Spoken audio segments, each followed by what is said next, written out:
Students, आप देख रहे हैं केम फिजिक्स क्लास के यूट्यूब चैनल को। आज हम लोग पढ़ेंगे मैथ के कुछ टर्म को पढ़ेंगे। जैसे आज हम लोग डील करेंगे डिफरेंशिएशन को। तो डिफरेंशिएशन को डील करने से पहले हमें कुछ बेसिक कॉन्सेप्ट लेना है फंक्शन का, जो आज से हम लोग ने पहले पढ़ रखा है। तो पहले देखते हैं फंक्शन क्या होता है। तो फंक्शन अगर हम लोग डिफाइन करते हैं, अगर सिंपल अगर हम लोग बात करते हैं, फंक्शन की बात करते हैं, तो फंक्शन होता क्या है। मान लेते हैं in the term of physics, अगर हम लोग फिजिक्स से बात करते हैं, फिजिक्स से अगर बात करते हैं तो s बराबर 3t अगर कोई फंक्शन दिया हुआ है, मतलब क्या है यहाँ पे s क्या है, डिस्टेंस है, और t क्या है, टाइम है। s क्या है, डिस्टेंस है, t क्या है, टाइम है। तो हम लोग मान लेते हैं एट t बराबर 0 सेकेंड की बात करते हैं, तो डिस्टेंस क्या होगा 3 × 0, मतलब क्या है 0 मीटर।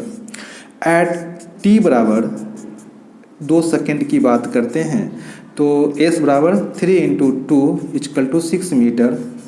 और अगर हम लोग एट t = 4 सेकेंड की बात करते हैं, तो s बराबर 3 × 4 = 12 मीटर। मतलब क्या है, हम लोग देख रहे हैं कि जब टाइम चेंज कर रहा है, मतलब क्या है, अगर हम लोग एक प्लॉट करते हैं, t को ड्रॉ करते हैं और s को ड्रॉ करते हैं, तो t बराबर क्या था 0 सेकेंड, तो s क्या था 0 मीटर। और अगर t = 2 सेकेंड की बात करेंगे तो क्या होगा, s कितना हो गया 6 मीटर। और अगर t = 4 सेकेंड की बात करते हैं, 4 सेकेंड की बात करते हैं, तो क्या हो गया ये 12 मीटर। मतलब यह जो डिस्टेंस है वह टाइम के साथ चेंज कर रहा है। इसका मतलब क्या है कि यह जो s है वह t पे डिपेंडेंट है, और t क्या है, टाइम है जो इंडिपेंडेंट है। इसका मतलब क्या है, s बराबर 3t, अगर s बराबर 3t क्या है, यह s डिस्टेंस है और यह डिस्टेंस इस t पे डिपेंड कर रहा है। इसका मतलब क्या है कि आपके अगर टाइम चेंज करेगा तो डिस्टेंस भी क्या होगा, चेंज करेगा। इसीलिए हम लोग जान रहे हैं कि यह s t पर क्या है, डिपेंडेंट है। तो हम लोग इसको ऐसे भी लिख सकते हैं, s बराबर f3t, इसको हम लोग ऐसे भी लिख सकते हैं s = f3t। अगर यह s का मान इस t पे डिपेंड कर रहा है, तो अगर यहाँ पे t चेंज करेगा, अगर 0 करेगा तो क्या निकालेंगे हम लोग, अगर t = 0 होगा तो 3 × 0, तो क्या होगा 0। और यहाँ पे लिखेंगे 3 × 2, तो क्या होगा f × 6। हम लोग ये पुट करेंगे, वैल्यू निकालते रहेंगे। इसका मतलब क्या है कि जो हमारा वैल्यू है, जो हमारा ये फंक्शन दिया हुआ है, वह s जो है वह क्या है, t पर डिपेंडेंट है। इसका मतलब क्या है कि यह s डिपेंडेंट है t पे, और t क्या है, इंडिपेंडेंट वेरिएबल है। तो हम लोग यहाँ से बेसिक कुछ कॉन्सेप्ट फंक्शन का लिए हैं कि कैसे कैसे हम लोग ड्रॉ कर रहे हैं। तो अब इसी चीज़ को हम लोग देखते हैं कि क्या है। मान लेते हैं कि यहाँ पे अगर बात करते हैं, s क्या है, डिपेंडेंट है, डिपेंडेंट वेरिएबल है, डिपेंडेंट वेरिएबल है। मतलब वेरिएबल का मतलब होता है वेरी करते रहना। और यहाँ पे t क्या है, इंडिपेंडेंट वेरिएबल है। मतलब क्या है, वह t इंडिपेंडेंट है, वह किसी पे डिपेंडेंट नहीं है। जैसे कि अगर यहाँ पे 3 = 0 सेकेंड है, तो यह इंडिपेंडेंट है। यह जब टाइम बढ़ेगा, टाइम चेंज होगा, तो s का मान ऑटोमेटिक क्या होगा, चेंज कर जाएगा। t 0 था, t 1 भी होता, हमने 2 लिया, t = 4 भी लिया। इसका मतलब क्या है, t इंडिपेंडेंट है, और जो हमारा t के कॉरस्पॉन्डिंग जो वैल्यू चेंज किए हैं, तो वह s का वैल्यू चेंज हो गया है। मतलब t = 0 पे s 0, t = 2 पे s 6 हो गया, और t = 4 पे s कितना हो गया, 12 मीटर हो गया। ये हमारा फंक्शन का बेसिक कॉन्सेप्ट है। अगर हम लोग बात करते हैं, इसके कुछ इम्पॉर्टेंट टर्म आते हैं। इंपॉर्टेंट टर्म आते हैं कि कौन कौन से वैल्यू हम लोग लेते हैं। तो फंक्शन को अगर हम लोग डिफाइन करते हैं तो फंक्शन कुछ इस तरीक़ा से, जब सिंपल हम लोग बात किए हैं कि जब फंक्शन हम लोग यहाँ पे जब s इक्वल टू 3t लिया, मतलब क्या है कि यह s t पे डिपेंड किया है और ये फंक्शन ऑफ क्या होगा, टाइम पे होगा। तो यह क्या है, फंक्शन का मतलब क्या है कि उसका फंक्शन है। तो मान लेते हैं जैसे कि अगर सिंपल हम लोग बात करते हैं, अगर लॉजिकली हम लोग यूज करते हैं y इक्वल टू fx, मतलब क्या है, इस y का वैल्यू इस x के वैल्यू पर डिपेंड करता है। अगर x का वैल्यू चेंज करेगा तो y का वैल्यू भी चेंज करेगा, x का वैल्यू चेंज नहीं करेगा तो y का वैल्यू भी चेंज नहीं करेगा। अब हम लोग टाइप ऑफ फंक्शन की बात करते हैं। अगर टाइप ऑफ फंक्शन की बात करते हैं तो उसके मेन 4 पार्ट होते हैं, 4 टाइप होते हैं कि क्या क्या उसमें हम लोग यूज करते हैं। एक होते हैं वेरिएबल होते हैं, एक कांस्टेंट होते हैं, और एक डिपेंडेंट वेरिएबल और एक इंडिपेंडेंट वेरिएबल होते हैं। तो बेसिकली फंक्शन जो होते हैं उसको हम लोग ऐसे बांट सकते हैं, एक होते हैं कांस्टेंट, एक होते हैं कांस्टेंट और एक होते हैं वेरिएबल। एक होते हैं कांस्टेंट, एक होते हैं वेरिएबल, और वेरिएबल भी 2-3 तरीके से होते हैं। जैसे अभी हम लोग ने बात किया था s इक्वल टू 3t, तो ये t क्या था, इंडिपेंडेंट था, और ये केस था s जो था वो डिपेंडेंट था। तो मतलब लिख सकते हैं इंडिपेंडेंट वेरिएबल, इंडिपेंडेंट वेरिएबल, और इसको लोग बोलेंगे डिपेंडेंट वेरिएबल, डिपेंडेंट वेरिएबल। जैसे यहाँ पे अगर हम लोग बात करते हैं s इक्वल टू 3t की बात किए हैं तो इंडिपेंडेंट क्या है, t होगा, और डिपेंडेंट कौन होगा, s होगा। चूँकि t हमारे अनुसार चेंज कर रहा है और s जो है वह t के अनुसार चेंज कर रहा है। तो इंडिपेंडेंट क्या हो गया, जो कि t पर डिपेंड है, जो इंडिपेंडेंट है। t क्या इंडिपेंडेंट है और s क्या है, डिपेंडेंट है। तो जब t इंडिपेंडेंट है और s t इंडिपेंडेंट है और s डिपेंडेंट है, इसका मतलब क्या, वेरिएबल भी 2 तरीके के होते हैं, एक होते हैं इंडिपेंडेंट वेरिएबल, एक होते हैं डिपेंडेंट वेरिएबल। एक जो हम लोग 2 पार्ट लिए थे कांस्टेंट है, इसका मतलब क्या है कि इसका किसी भी वेरिएबल के साथ वैल्यू चेंज नहीं करेगा। मतलब क्या है, it's value can not change at any instant, at any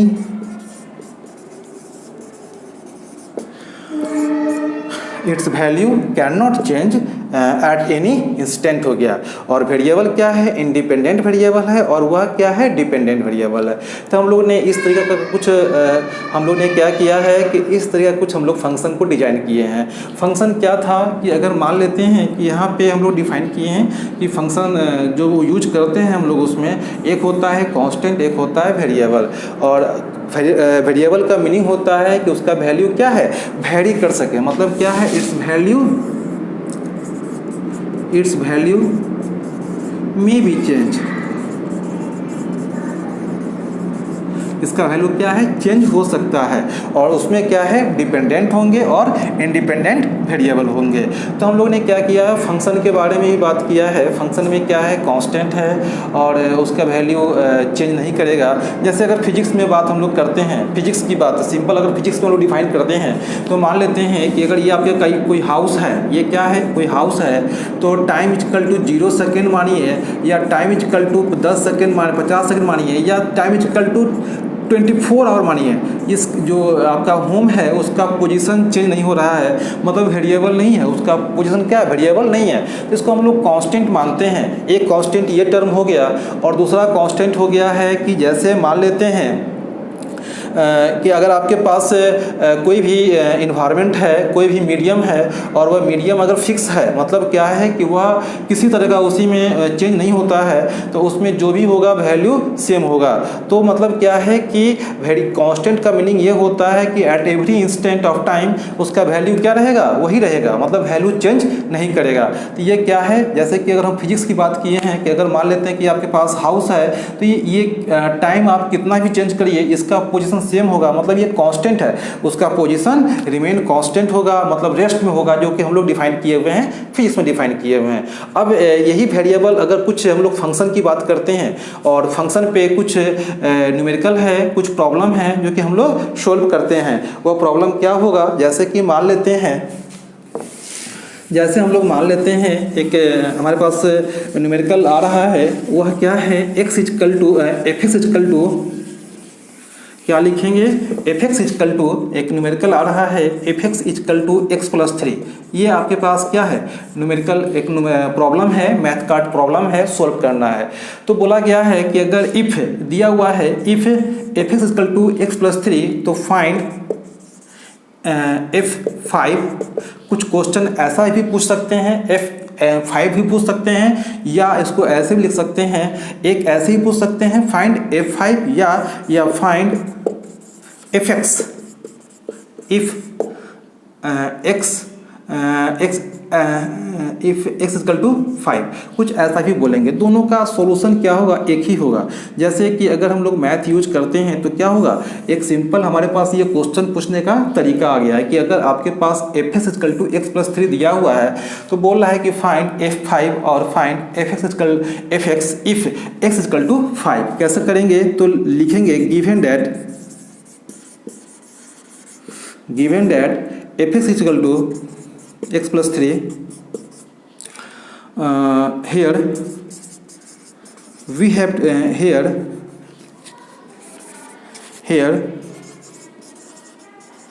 we have to find the value of f x at x is equal to 5। तो क्या करेंगे, पुट नहीं करेंगे तो यहाँ पे लिख देंगे, इसको इक्वेशन 1 लिखेंगे put x is equal to 5 in equation first. क्या लिखेंगे, तो यहाँ पे लिखेंगे F5 इजकल टू 5 प्लस 3 मतलब 8। यह क्या है, फंक्शन F5 का वैल्यू आ गया है 8। तो यह एक सिंपल न्यूमेरिकल था जो हम लोग ने सोल्व किया है। और अगर इसी में बोला जाए कि F3 निकालिए, अगर बोला जाए एक इसी में बोला गया कि F3 निकालिए, तो F3 में क्या करेंगे हम लोग, जैसे x के जगह पे 5 पुट किए हैं, यहाँ पे 3 पुट कर दीजिए, 3 प्लस 3 6 हो जाएगा। अगर बोला गया कि F7 निकालिए तो क्या निकालेंगे, फिर यहाँ पे जैसे कि 5 पुट किए थे वैसे यहाँ पे 7 पुट करेंगे। फिर अगर बोला गया कि F8 निकालिए, कुछ नहीं करेंगे, फिर वहीं पे 8 पुट करेंगे जहाँ पे x रखा हुआ है, तो ये हो जाएगा 11। ये हमारे पास क्या है, कुछ वैल्यू आ गया है जो हम लोग ने फंक्शन के वैल्यू पे निकाला है। तो ये हमारा एक सिंपल और बेसिक कॉन्सेप्ट था फंक्शन पे, जैसे कि हम लोग ने निकाला है। अगर एक और न्यूमेरिकल आ रहा है, इसको हम लोग एक और सॉल्व करते हैं। एक प्रॉब्लम और आया हुआ है, वो बोला गया है एफ एक्स इजकल टू, एक प्रॉब्लम है अभी जस्ट हम लोग लिखते हैं। एक प्रॉब्लम आया हुआ है कि f x is equal to 2x plus 1 plus x square, ये बोला गया है, क्वेश्चन बोला गया है। और बोला गया इफ, तो बोला गया है फाइंड निकालने के लिए बोला गया है हमें एफ टैन थीटा। बोला एफ, इसमें हम लोग बात करते हैं एफ इजकल टू 4 की बात करते हैं, फाइंड F4 और एफ टैन थीटा, ये बोला गया है। कैसे निकालेंगे सो देखिए। तो पहला जैसे हमें अभी जो बनाए हैं प्रीवियस क्वेश्चन, उसी के अकॉर्डिंगली हम लोग इसमें सोल्व करेंगे। और क्या सोल्व करेंगे वो देखिए, लिखा हुआ है कि given that f is equal to 2x बटा 1 प्लस एक्स स्क्वायर। तो यहाँ पे अगर निकालना हो गया F4, तो here we have to find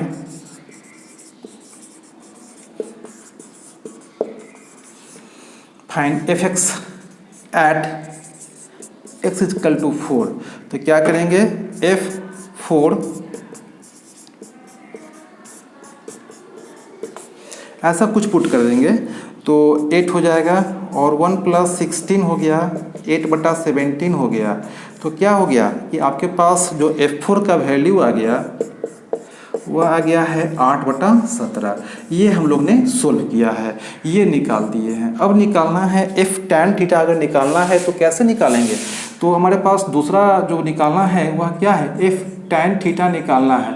तो बस याद रखिए कि अगर हमें पुट करना है x is equal to tan theta, तो आपके पास दिया हुआ क्या है, f x is equal to 2x बटा 1 प्लस एक्स स्क्वायर, और यहाँ पे पुट कर दीजिए टैन थीटा, क्या होगा 2 इंटू टैन थीटा बटा 1 प्लस tan स्क्वायर थीटा।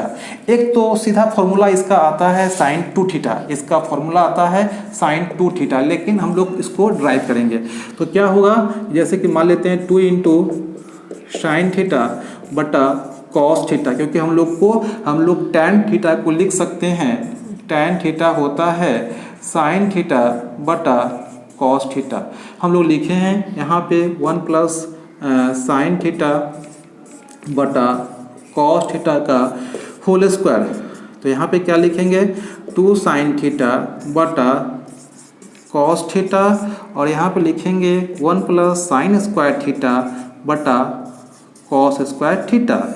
और जब इसी को पुट करेंगे तो क्या होगा, 2 साइन थीटा बटा cos theta, cos square theta plus sine square theta बटा कॉस स्क्वायर थीटा।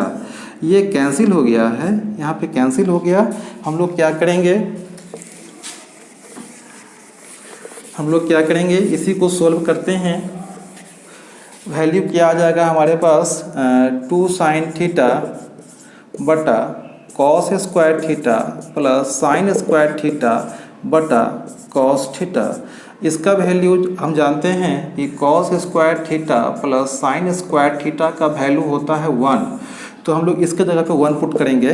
क्या लिखेंगे, 2 साइन थीटा बटा 1 बटा कॉस थीटा, यह कॉस ऊपर चलाएगा और क्या हो जाएगा, 2 sine theta into cos theta. यह वैल्यू आ गया है साइन 2 थीटा। तो हम लोग ने क्या किया है कि हम लोग ने वैल्यू निकाला है, और जब वैल्यू निकाले हैं, इसका वैल्यू कितना, इसका वैल्यू आ गया है हमारे पास कुछ 8 और 8/17, और इसका वैल्यू आ गया है साइन 2 थीटा। ये हम लोग ने क्या किया है, निकाला है। तो ये बेसिक कुछ न्यूमेरिकल हैं, कॉन्सेप्ट हैं, सॉल्यूशन है, तो हम लोगों ने निकाला है। एक और न्यूमेरिकल आएगा, एक और प्रॉब्लम आएगा जो हम लोग सोल्व करते हैं, कुछ वह इस तरीका का होगा।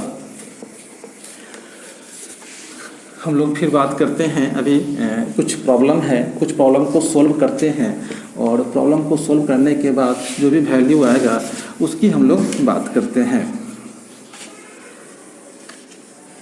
क्या करेंगे, देखिए नेक्स्ट प्रॉब्लम हमारे पास बोला गया है, क्वेश्चन लिखा गया है कि f(x) if f(x) 2x plus 2 tan theta plus 1 plus tan square theta बोला गया है। क्वेश्चन बोला गया है कि f(x) 2 tan theta, 2 tan theta नहीं लिखेंगे हम लोग, यहाँ पे x लिखेंगे क्योंकि वेरिएबल x है। बोला गया है फाइंड f π/4, ये बोला गया है क्वेश्चन। π/4 मतलब 45 डिग्री। तो ये हमें क्वेश्चन निकालना है, तो कैसे निकालेंगे, ये सोल्व आपको निकालना है। लिखा हुआ, तो हम लोग क्या करेंगे, लिखेंगे given that f(x) 2 tan x बटा 1 प्लस tan स्क्वायर x। यहाँ पे निकालना है f π/4 निकालना है। इसका मतलब क्या है, x π/4 पुट करेंगे। तो यहाँ पे क्या पुट करेंगे, f π/4 2 tan π/4 बटा 1 प्लस tan स्क्वायर π/4। और जब हम लोग पुट करते हैं, हम लोग पुट करेंगे तो क्या होगा, यहाँ पे 2 इंटू 1 प्लस 1 प्लस 1 2 बटा 2 = 1। हम जानते हैं कि tan 45 डिग्री या tan π/4 का वैल्यू 1 होता है। ये हम लोग जानते हैं from the basic of trigonometry.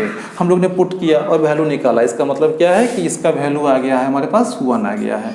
तो हम लोग ने कुछ प्रॉब्लम को सोल्व किया है, जो हमारे पास न्यूमेरिकल आ रहे हैं उस पर हम लोग ने सोल्व किया है। उसके बाद भी अगर हम लोग बात करते हैं, एक क्वेश्चन आ रहा है, बहुत ही बेसिक क्वेश्चन है और कुछ प्रूफ करना है। जैसे f(x) log 1 प्लस x बटा 1 माइनस x। यह क्वेश्चन दिया है f(x) log 1 प्लस x बटा 1 माइनस x। तो बोलता है कि प्रूव डेट बोल रहा है कि f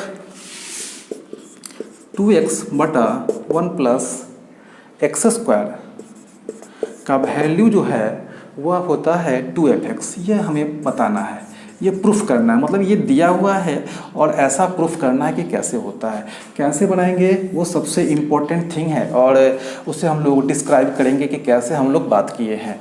जैसे मान लेते हैं कि given that f(x) equal to log 1 plus x बटा 1 माइनस एक्स, ये बोला गया है। f(x) equal to log 1 plus x बटा log माइनस 1 माइनस एक्स। तो ये जो पुट करना है, हमें निकालना क्या है, इसको निकालना है। तो LHS बोल रहा है f(2x) बटा 1 प्लस एक्स स्क्वायर। इसका मतलब क्या है कि यह कंप्लीट ये वाला जगह पे ये ले लेगा, मतलब x जहाँ जहाँ पे इसमें x है वो ये पूरा पुट कर दीजिए। तो क्या करेंगे, यहाँ पे पुट करना होगा, तो log यहाँ पे पुट करें 1 प्लस 2x, मतलब इस x के जगह पे ये टोटल ये पुट करेंगे। तो 2x बटा 1 प्लस एक्स स्क्वायर बटा 1 माइनस 2x बटा 1 प्लस एक्स स्क्वायर। ये कुछ प्रॉब्लम आ गया, बन गया। अब हम लोग क्या करते हैं, एलसीएम ले लेते हैं। log 1 plus x square plus 2x बटा 1 प्लस एक्स स्क्वायर बटा 1 plus x square minus 2x बटा 1 प्लस एक्स स्क्वायर। ये आ गया, ये कट जाएगा, क्या बचा, यहाँ पे बच गया है log 1 plus x square plus 2x बटा 1 plus x square minus 2x। ये जैसे कि अगर ये कैंसिल हो गया तो ये बचेगा और ये बचेगा, हम लोग लिख लिए। तो इसका मतलब क्या होगा, आपको मालूम होगा कि अगर लिखना चाहेंगे तो कुछ इस टर्म को ऐसे भी लिख सकते हैं।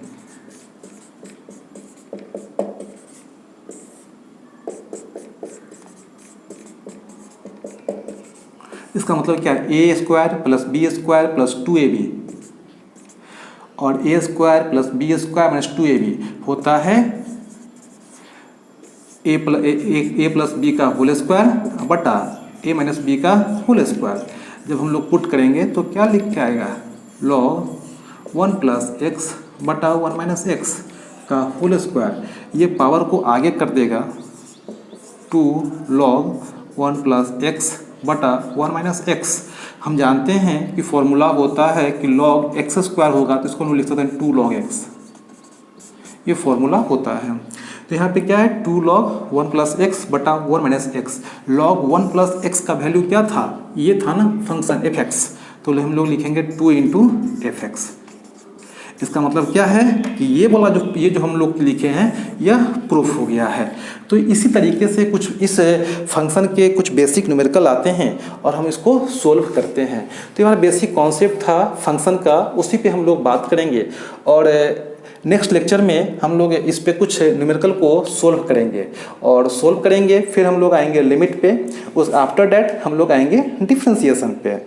तो हम लोग मिलते हैं नेक्स्ट लेक्चर में। Okay, thank you for watching.